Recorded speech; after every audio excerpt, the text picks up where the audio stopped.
अब ये उपाय क्यों करना है? अगर आप इस बात को लेकर परेशान हैं कि आपके घर में धन की बहुत कमी है या संपदा बढ़ ही नहीं रही है, आपके घर में माता लक्ष्मी का बिल्कुल भी वास नहीं है, इसके साथ आपका जो व्यापार है उसमें भी आपको उन्नति देखने को नहीं मिल रही है, मतलब आप मेहनत बहुत कर रहे हो पर आपको ग्राहक नहीं मिल रहे हैं, आपका व्यापार नहीं बढ़ रहा है, और इसके साथ आप नौकरी के लिए बहुत प्रयास कर रहे हो, बहुत कोशिश कर रहे हो, पर आपको नौकरी नहीं मिल रही है, और नौकरी है पर उसमें उन्नति नहीं हो रही है। ठीक, और इसके साथ अगर आपकी कोई विशेष कामना है तब भी आपको इस उपाय को कर लेना है।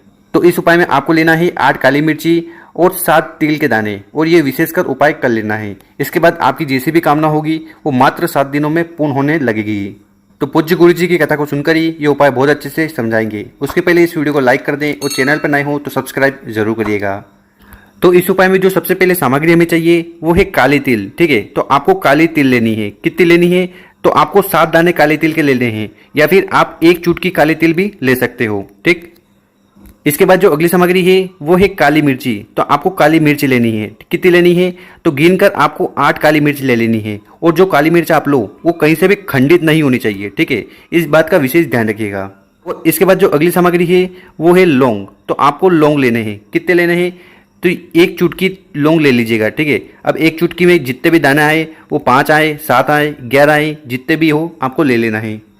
और इसके बाद जो अगली सामग्री है वो है दीपक। तो आपको इस प्रकार से एक दीपक लेना है। आप चाहो तो मिट्टी का दीपक ले सकते हो, या और आप चाहो तो आटे का दीपक भी बना सकते हो। पर जब भी आटे का दीपक बनाओ तो उसमें ना तो आपको नमक डालना है और ना ही हल्दी डालना है। आपको शुद्ध आटे का दीपक बना लेना है, और इस आटे के दीपक में आपको डालना है गाय माता का शुद्ध घी। ठीक, और इसकी जो बत्ती होगी वो होनी चाहिए लंबी। ठीक है, तो यहाँ पर हम देवता की पूजन कर रहे हैं, इसलिए आपको लंबी बत्ती ले लेनी है।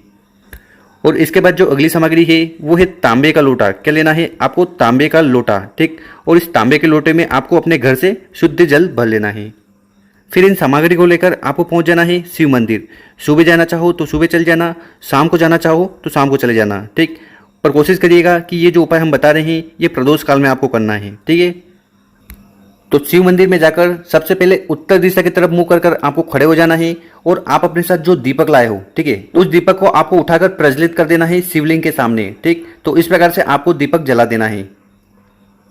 और उसके बाद क्या करना कि आपके पास जो काली तिल है, ठीक है, और लौंग है, इन दोनों सामग्री को आपको उठाना है और इनको आपको शिवलिंग के ऊपर समर्पित कर देना है श्री शिवाय नमस्तुभ्यम का स्मरण करते हुए। तो क्या करना है, काले तिल और जो लौंग है इनको आपको सबसे पहले उठाना है और शिवलिंग के ऊपर समर्पित कर देना है। ठीक है, इसके बाद क्या करना कि आपके पास जो काली मिर्ची है, तो आपके पास है 8 काली मिर्ची के दाने। ठीक है, तो इनको आपको उठाना है और इनको आपको मुट्ठी में रख लेना है। ठीक है, तो इस प्रकार से आपको वो काले तिल के दाने मुट्ठी में रख लेना है और मुट्ठी को बंद कर लेना। मुट्ठी को बंद कर लिया और उसको आपको स्पर्श करवाना है माता अशोक सुंदरी वाली जगह पर। ठीक है, तो दोनों जलाधारी के बीच में जो मोटी सी लाइन है यहाँ पर आपको अपनी मुट्ठी टच करवाना है, और इस मुट्ठी में क्या है, और इस मुट्ठी में है काली मिर्ची। ठीक है, तो इस प्रकार से आपको स्पर्श करवा देना है, और आपके मन में जो भी कामना है, जो भी इच्छा है, या जो भी समस्या आपके जीवन में आ रही है, चाहे वो धन से हो, व्यापार से हो, नौकरी से हो, तो कौन सी भी कामना हो आपको वहां पर माता अशोक सुंदरी जी से कह देना है। देखिए, माता अशोक सुंदरी जी शिव जी की सबसे छोटी और प्यारी बेटी है,